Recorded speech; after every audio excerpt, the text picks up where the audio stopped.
We apologize for the low quality of this episode. We weren't using our high-tech camera at this time, but hope you enjoy it nonetheless.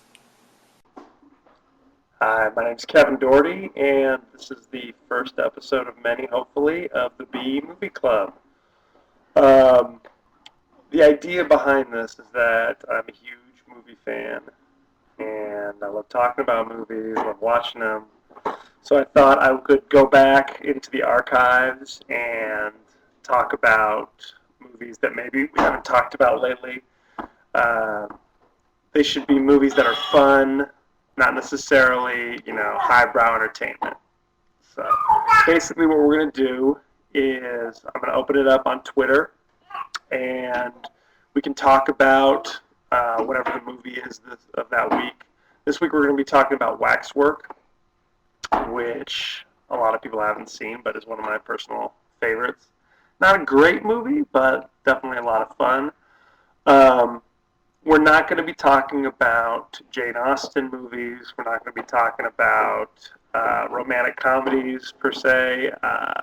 We're not going to be talking about Nicholas Sparks.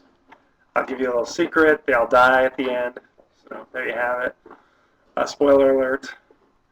So what I'll do at the beginning of a week, I will say this is the movie we're going to be discussing, and you can Twitter me your comments, your questions, your feelings about that movie, and it will be like a book club. That's the idea behind it. This is the B Movie Club. So this week we're talking about Waxwork, which opened in 1988. And it stars Zach Galligan, who you may recognize from Gremlins 1 and 2. That's probably about it. The villain is David Warner, who always plays the villain. He's kind of a creepy English guy. He was in Time After Time, and he was the villain in the original Tron movie, and he's the villain in this one as well. The love interest is Deborah Foreman, who was in Valley Girl. She was the central character of that movie. So you'll notice I'm not mentioning a whole lot of movies from the last 25 years. I don't know, maybe they should talk to their agents. But anyway, this is a really fun movie. If you haven't seen it, it's available on Netflix to watch instantly, or you could find it at a garage sale, maybe a bargain bin. I got this one on Amazon for about $6, and it includes Waxwork 2, so you can't beat that. Basically, the premise of the movie is there's this waxwork where, like a wax museum. I don't know if it's haunted or it's cursed or something along those lines. There's 18 different scenes where that depict these horrible individuals throughout history, like Jack the Ripper and things like that. But there's also like Frankenstein and Dracula and Night of the Living Dead. So I don't know if that's supposed to be something or what. And what happens is the bad guy, David Warner, playing, his character's called the Waxwork Man. That's very creative.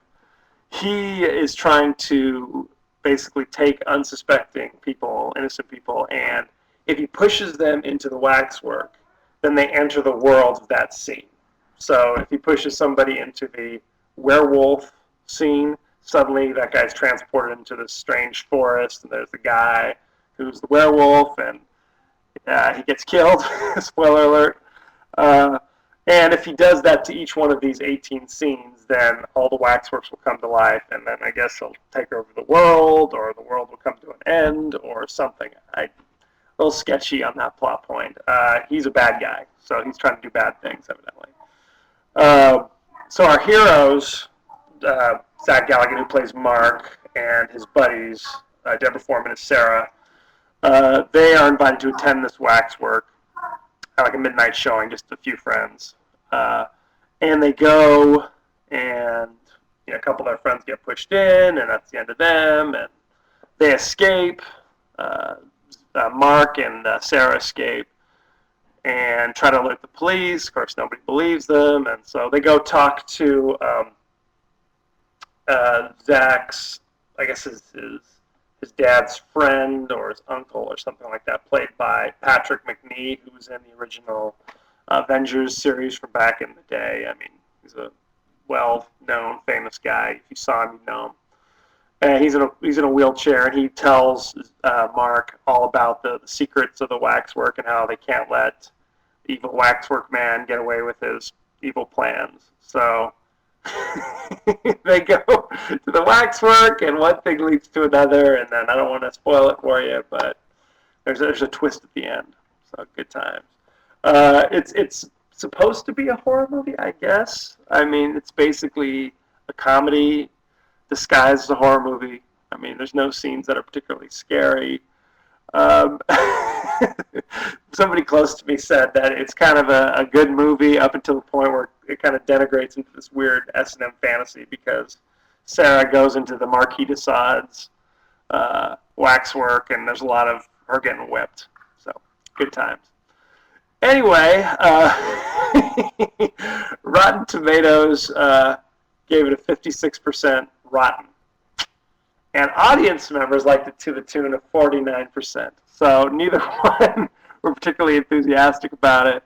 I thought it was good fun.